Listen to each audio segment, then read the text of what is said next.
Hello my dear subscribers, कैसे हैं आप लोग। तो दोस्तों स्वागत है आपका अपने इस चैनल अकाउंटिंग गुरुजी में। आज का जो टॉपिक हम लेने वाले हैं बेसिकली वो है बिजनेस ऑर्गेनाइजेशन से।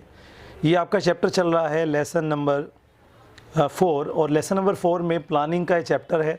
इस चैप्टर के 2 टॉपिक रह गए हैं, मैं उन्हें पढ़ाने वाला हूँ, वो आप समझ लीजिएगा। सेंट्रलाइजेशन और डिसेंट्रलाइजेशन क्या होता है, विकेंद्रीकरण और विकेंद्रीकरण क्या होता है। इसके बाद ये चैप्टर कंप्लीट हो जाएगा, फिर हम चलेंगे लेसन नंबर 5 पर। अब आप कह सकते हैं सर कुछ टॉपिक इसमें छूट गए हैं, तो मैं वही टॉपिक आपको डिफाइन करूँगा जो मुझे लगता है कि वो इम्पोर्टेंट है और 100% श्योर है कि वो एग्ज़ाम्स में आते हैं। तो गाइस ये सेंट्रलाइजेशन होता क्या है, देखिए सबसे पहले मैं इसके थोड़ा सा डिफ़ाइन कर देता हूँ। अगर मैं बात करूँ सेंट्रलाइजेशन की, तो हमारी कोई भी फर्म है, कोई भी कंपनी है, उसमें आपने देखा होगा कि ऑफिसर्स होते हैं।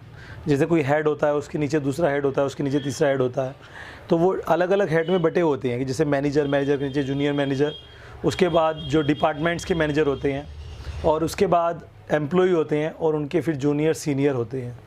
तो 2 तरह की फर्म्स होती हैं। एक कंपनीज़ में ऐसा होता है कि कंपनी के सारे डिसीज़न यानी कि सब कुछ पावर एक व्यक्ति के हाथ में है, जो कि वहाँ का जीएम है, जनरल मैनेजर, या फिर बोर्ड ऑफ डायरेक्टर का एमडी है। और दूसरा गाइज ये हो सकता है कि उन्होंने हर अलग अलग पर्सनस को बांट दिया, जैसे कि उन्होंने अलग अलग डिपार्टमेंट्स के हेड बना दिए कि अगर आपको कोई भी काम है अपने डिपार्टमेंट्स के हेड से बातचीत कीजिए। तो अगर पूरी संस्था का एक ही मैनेजर है, यानी कि एक ही मैनेज करने वाला, एक ही डिसीज़न लेने वाला है, एक ही करता धरता है, डिसीज़न मेकर है, तो वो कहलाता है सेंट्रलाइजेशन, यानी कि सबका एक केंद्र।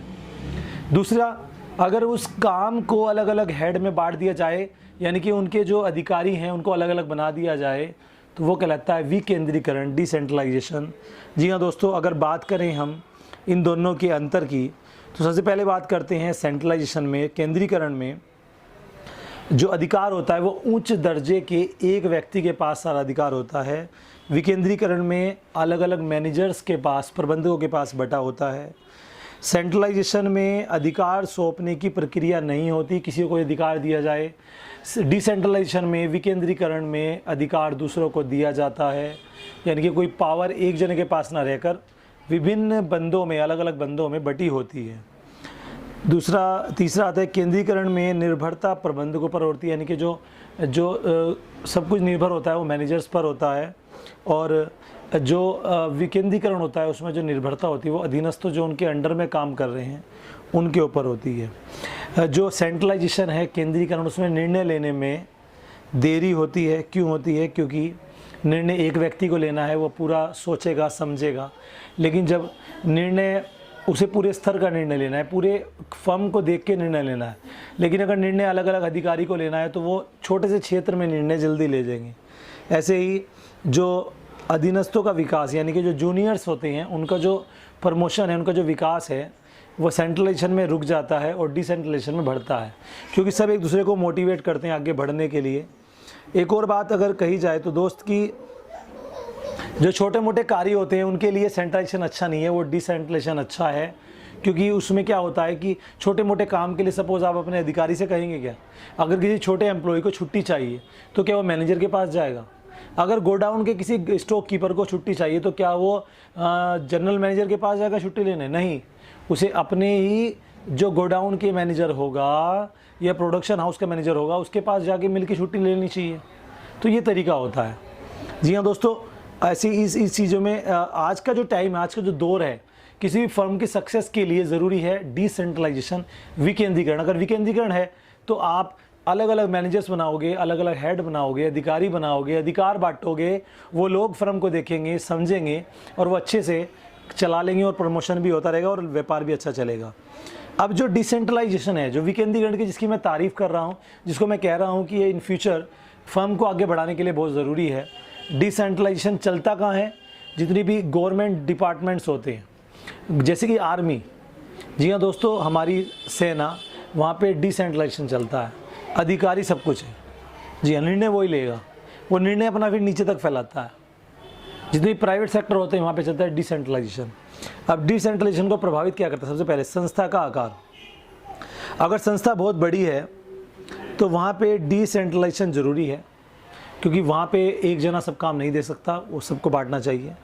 भौगोलिक फैलाव, अगर कुछ ऐसा फैलाव है कि एकदम निर्णय नहीं ले सकते तो उसके लिए भी प्रभावित हो सकता है।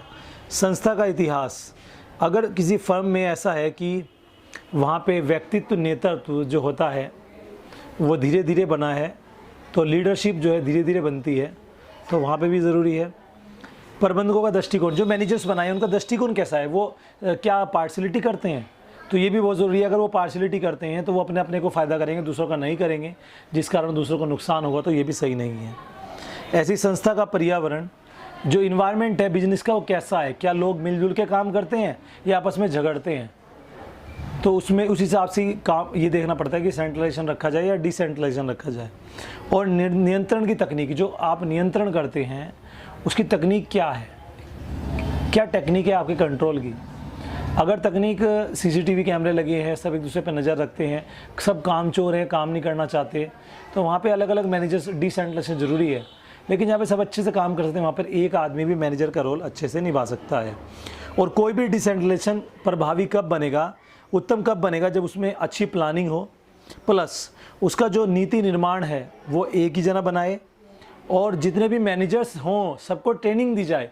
बिना ट्रेनिंग के किसी को कोई काम नहीं सौंपा जाए, सबको ट्रेनिंग दी जाए। ऐसे ही आंतरिक प्रतिस्पर्धा, यानी कि उन मैनेजर्स में इंटरनल कॉम्पिटिशन्स भी होना चाहिए कि अगर आप अच्छा काम नहीं करेंगे तो आपका डिमोशन कर दिया जाएगा, दूसरे को मैनेजर बना दिया जाएगा। ऐसे ही कम्युनिकेशन सबके बीच में अच्छा होना चाहिए, हर डिपार्टमेंट के मैनेजर का कम्युनिकेशन अच्छा होना चाहिए, और हस्तक्षेप नहीं करना चाहिए। जो वो डिसीजन ले रहे हैं वो बेस्ट है, उस काम में किसी बड़े को अपने रोड़ा नहीं अटकाना चाहिए। तो ये आज की वीडियो थी, थोड़ा शोर आ रहा होगा वीडियो में, उसके लिए माफ़ी चाहता हूँ। सब्सक्राइब कर लीजिएगा नए चैनल पर, तो और इस तरह की और वीडियो पाने के लिए बीकॉम के स्टूडेंट है तो इस चैनल आपके लिए बहुत ही